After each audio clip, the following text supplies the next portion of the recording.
이제 코로나19가 우리 코리아에서는 완전히 끝나게 되기를 소망해 봅니다. 우리는 지난 석 달 가까운 시간 동안 지금까지 한 번도 경험해 보지 않았던 많은 일들을 경험하며 지나왔습니다. 이 코로나로 인해 우리 한국뿐만 아니라 세계 수많은 나라가 엄청난 피해를 입었고 아직도 입고 있습니다. 무엇보다 수많은 사람들이 목숨을 잃었습니다.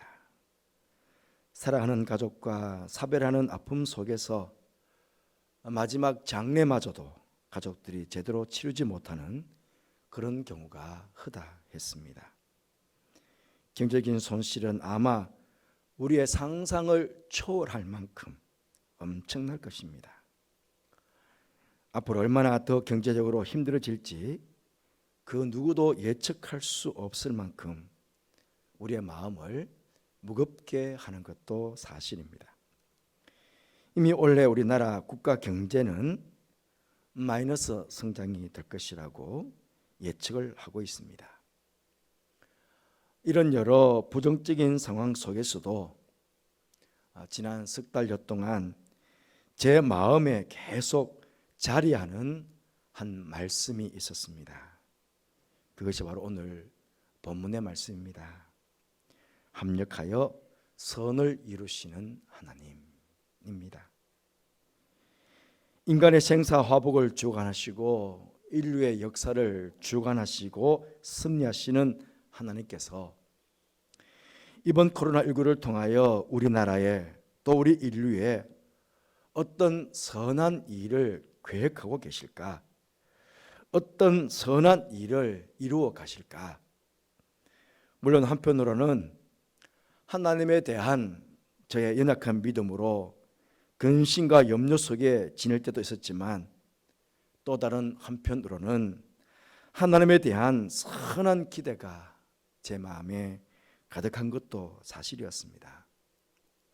그동안 제 핸드폰 카톡으로 제가 보고 읽기에도 버거울 정도로 다양한 내용의 수많은 메시지가 왔습니다. 어떤 날은 하루에도 수십 개가 넘는 동영상이나 문자가 여러분들을 통해서 저에게 온 적도 있었습니다. 그 중에는 저에게 웃음을 짓게 하고 희망을 그려보게 하는 그러한 메시지도 참 많았던 것 같습니다. 제 핸드폰 카톡으로 온 몇 개의 글을 여러분에게 소개해 드리려고 합니다. 아마 여러분들 중에 읽어보신 분들도 많을 것으로 생각됩니다만은 제가 몇 가지 소개해 드리겠습니다. 첫 번째 소개글은 이탈리아에서 확진자가 늘어나고 하루에도 1000명에 가까운 사람들이 목숨을 잃을 때 한 의사의 간증입니다. 수많은 어두운 악몽 같은 순간들을 지나왔지만 지난 3주 동안 여기 우리 병원에서 발생한 일들을 내가 직접 보고 경험할 것이라고는 상상도 해본 적이 없습니다. 그 악몽은 지금도 현재 진행형이고 또 더욱 거대해져만 가고 있습니다. 처음에는 몇 명이 병원으로 실려왔고 그 다음엔 몇십 명 그리고 몇백 명씩 몰려옵니다. 우리들은 매일 수많은 사람들이 죽어나가는 모습을 보면서도 더 이상 아무것도 할 수가 없습니다. 2주 전까지만 해도 나와 내 동료들은 무신론자였습니다. 우리는 하나님 같은 것 믿지도 의지하지도 않았고 그저 논리적 학문인 의학을 배운 대로 사람을 치료하는 의사였습니다. 나는 내 부모님이 교회에 나가는 것을 비웃었던 사람이었습니다. 그런데 9일 전 75세의 한 목사님이 바이러스 확진자로 우리 병원에 도착했습니다. 그 목사님은 자신도 죽어가면서도 죽어가는 다른 이들의 손을 잡아줄 뿐만 아니라 그들에게 성경을 읽어주곤 했습니다. 그런데 그 목사님이 전하는 말씀은 확신이 있었고 죽음의 공포에 떨면서 두려워하는 사람들에게 하늘의 소망을 열어주었습니다. 정작 죽어가는 환자들에겐 의사가 필요한 것이 아니라 그 목사님이 필요했습니다. 그래서 우리에게도 깊은 감동을 가져다 주었습니다. 사람이 할 수 있는 일이 아무것도 없는 상황에 이르자 하나님이 필요함을 깨달았습니다. 그리고 우리들은 하나님께 용서를 구하고 예수님을 영접했습니다. 우리에게 하늘 가는 길을 알려주셨던 75세의 그 목사님은 우리에게 하늘 가는 길을 알려주시고 어제 먼저 하늘나라로 가셨습니다.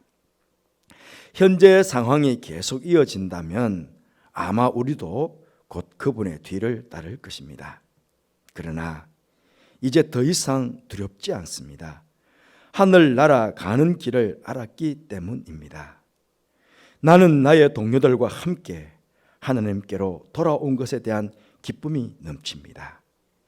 이제 나는 죽어가는 저들에게 내가 해야 할 일이 무엇인지를 깨달았습니다. 먼저 가신 목사님처럼 다른 이들에게 하늘나라 가는 길을 알려주는 일에 힘쓰겠습니다. 좀 더 내용이 있지만 끊겠습니다. 두 번째 소개해 드릴 거는요, 우리나라 송기론 목사님이 국민일보에 기고한 글입니다. 코로나가 가져다 준 선물, 나는 배웠다입니다. 나는 배웠다. 모든 시간은 정지되었다. 일상이 사라졌다. 만나야 할 사람을 만나지 못한다. 만나도 경계부터 해야 한다.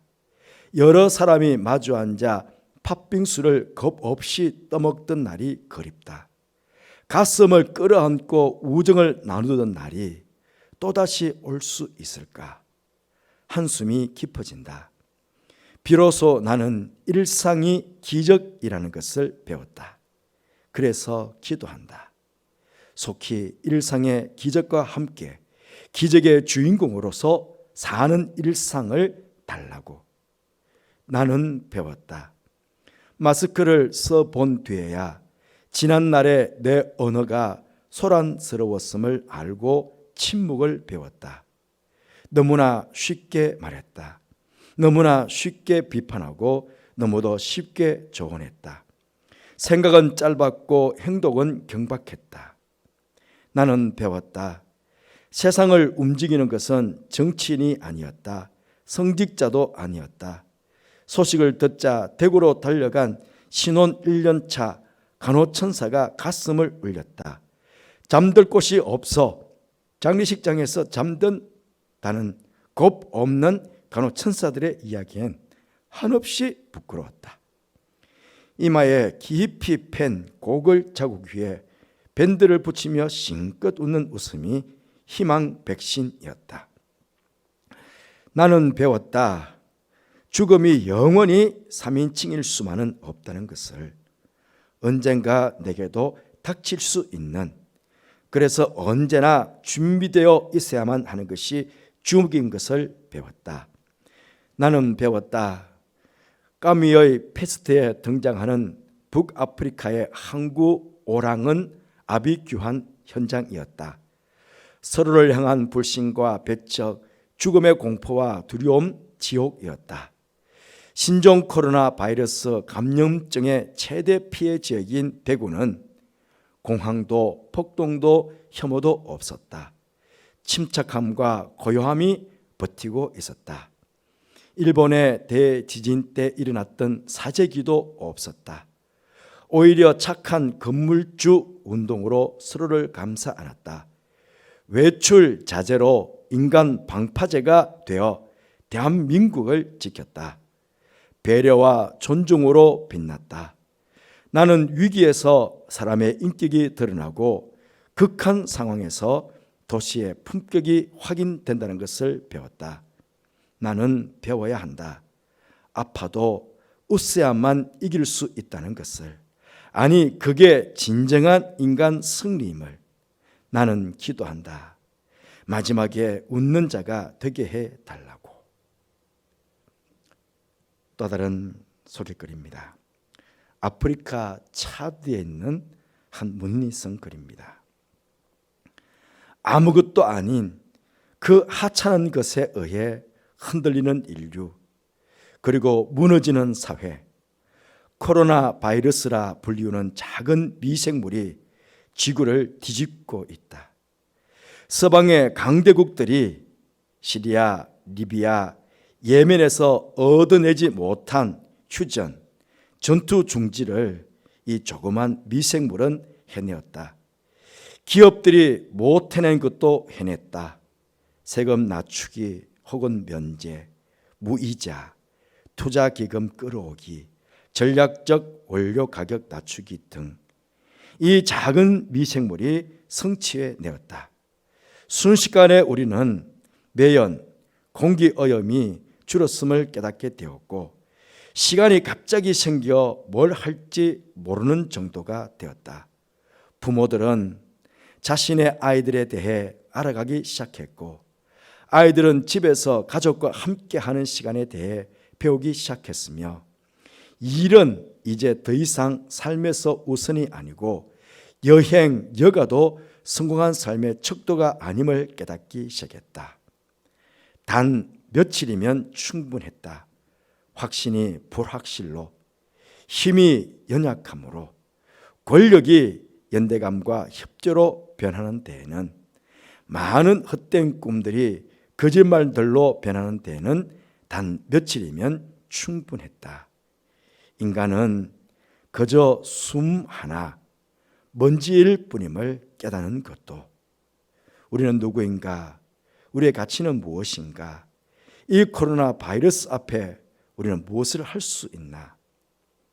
섭리가 우리에게 들이올 때를 기다리면서 스스로 직시하자.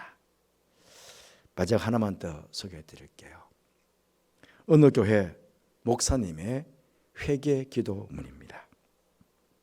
주님, 우리는 지금 평범한 일상이 다시 오기를 간구합니다.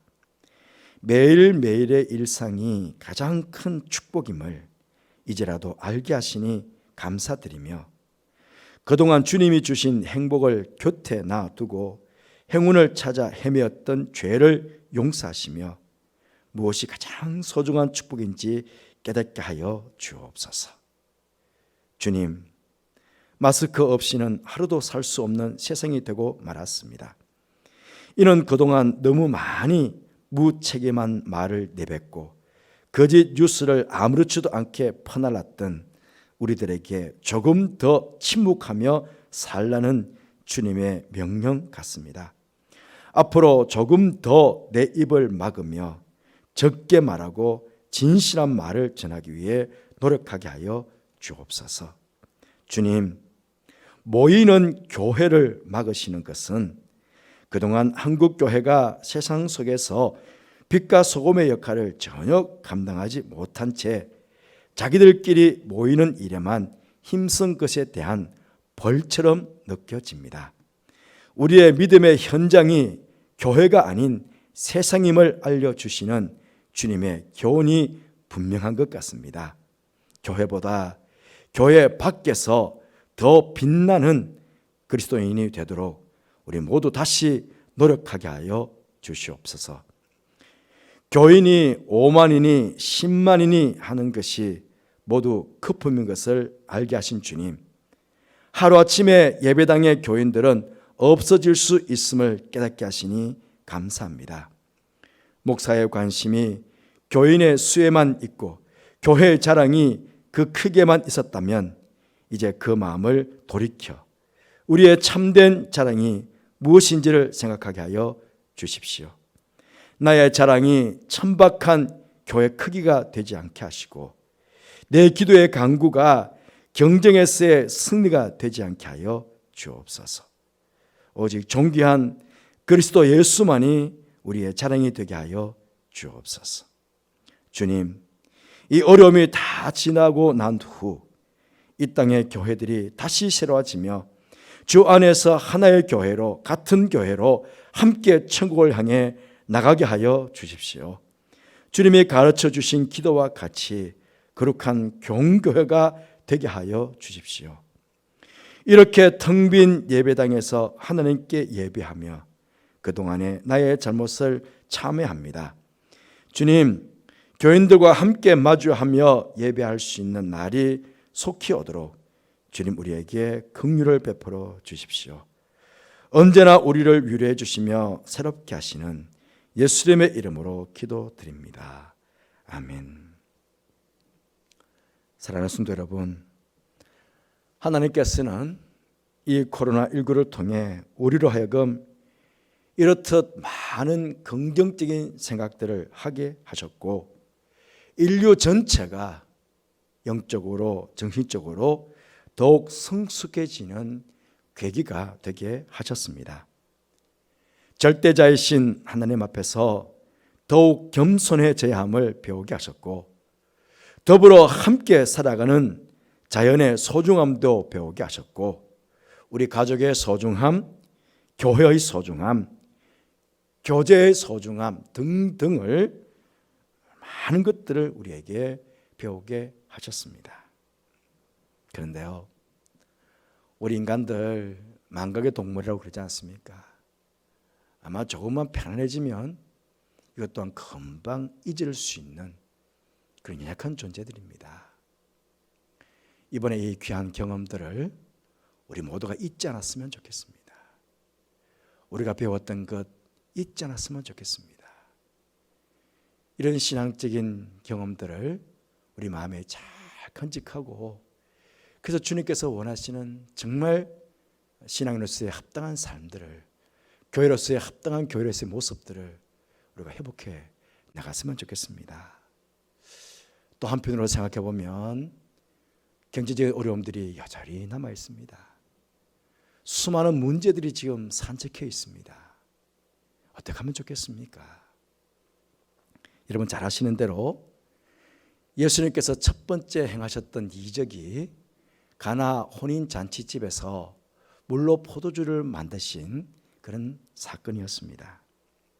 여러분, 잔치집의 포도주는 절대적인 배고픔의 문제가 아닙니다. 잔치집에서 포도주는요, 먹다가 떨어지면 그럼 거기서 중단해도 그렇게 큰 일이 일어날 것은 아닙니다. 잔치집은 남녀가 양가의 혼인들이 결혼하는 곳이지 포도주가 중요한 게 아니거든요. 마시다가 그게 떨어지면 그만 마시면 되는 겁니다. 포도주가 처음부터 없었던 것도 아니고 그 잔치에 참여했던 사람들이 아주 취할 정도로 이미 포도주를 많이 마셨습니다. 그렇잖아요. 그럼에도 예수님께서 잔치집에 조금 부족했던 그 포도주마저도 채워주셨던 분이십니다. 그것도 하나님의 아들로서 첫 번째 기적을 그렇게 행하신 것입니다. 짤막하게 먹고 사는 문제를 해결하시기 위해서 기적을 보신 게 아니고 그 잔치집에 조금 부족했던 포도주, 뭐 없어도 그만인 그 포도주를 위해서 하나님 아들이셨던 예수님께서 그 첫 번째 이적을 그것이 행하신 거예요. 여러분, 우리가 믿는 주님께서는요, 잔치집에 술 모자라는 것까지도 채워주시는 분이세요. 얼마나 자상하시고 얼마나 자비로우신 분이십니까? 우리가 믿는 주님께서는 전능하신 분이시기에 지금 우리가 처해 있는 모든 삶의 형편을 누구보다 잘 아시고 우리가 필요한 것이 무엇인지를 누구보다 잘 아시는 그런 분이 바로 우리가 믿는 주님 아니십니까? 광야와 같은 인생길에 길을 내시고, 길이 없는 광야입니다. 길이 없는 광야 같은 길을 살아갈 때 그 인생길에 길을 내시는 분이시고, 물이 없는 사목과 같은 인생길을 가는 우리들에게 강을 내시는 분, 그분이 바로 우리가 믿는 전능하신 하나님이십니다. 설사 꼭 내 형편과 내 필요에 맞게 모든 것을 채워주시지 않는다고 할지라도 우리 앞에 이런 일, 저런 일, 좋은 일, 나쁜 일, 많은 일들이 있잖아요. 이 모든 일들을 잘 협력하셔서, 잘 합력하셔서, 잘 아우르셔서, 잘 주무르셔서 결과적으로는 언제나 나에게 가장 선한 것을 그렇게 이루어 주시는 분이 바로 우리가 믿는, 내가 믿는 그런 전능하신 하나님이시거든요.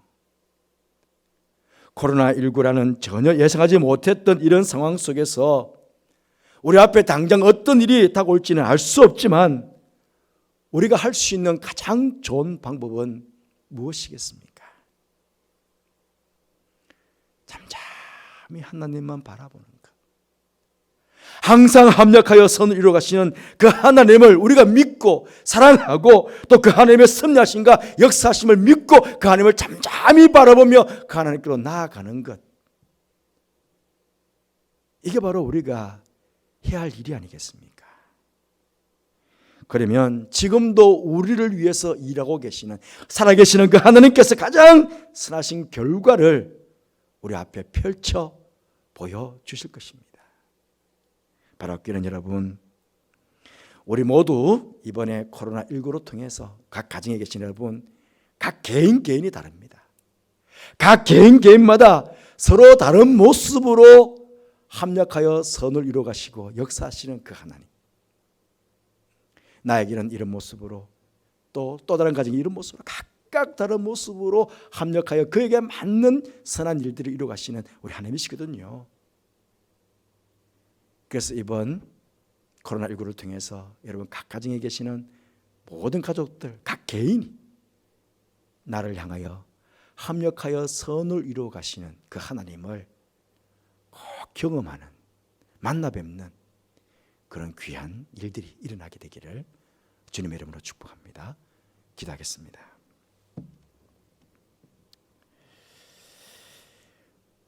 주님, 코로나19로 인해서 우리에게 많은 것들을 배우게 하시고 많은 것들을 교훈해 주셔서 감사합니다. 주님, 저희들 잊지 않게 해주시고 이것을 마음에 잘 새겨서 앞으로 살아가는 동안 참 하나님께서 원하시는 일들을, 하나님께서 기뻐하시는 일들을 행하며 하나님께 영광을 돌리며 살아가는 저희들 되게 하여 주옵소서. 아버지 하나님, 우리나라에서는 코로나19가 끝나고 있지만 아직도 전 세계적으로는 확진이 되어가는 가운데 있습니다. 주님, 이런 가운데 가장 걱정은 경제적인 어려움입니다. 어떻게 이 문제가 해결이 될지, 또 이래서 파생되는 수많은 문제가 아직도 산적해 있습니다. 우리 인간이 어떻게 이 문제를 해결해야 할지 참 막막합니다. 그러나 우리를 사랑하시고 합력하여 선을 이루어 가신 하나님을 믿기에 하나님 바라봅니다. 잠잠히 하나님 바라보는 가운데 이 일을 통해서 하나님께서 어떻게 역사하시는지를 우리가 보고 나를 위해서 역사하시는, 합력하여 선을 이루시는 그 하나님을 이번 기회를 통해서 만나 뵙는, 경험하는 우리 모든 염천의 가족들 되게 하여 주옵소서. 이 일이 다 끝난 이후에 이 모든 것이 하나님의 은혜였습니다. 하나님 감사합니다. 하나님 영광 받아 주십시오. 이렇게 고백할 수 있는 제가 되도록 축복하여 주옵소서. 함께 하시는 께 감사를 드리며 예수님 이름으로 기도드리옵나이다. 아멘.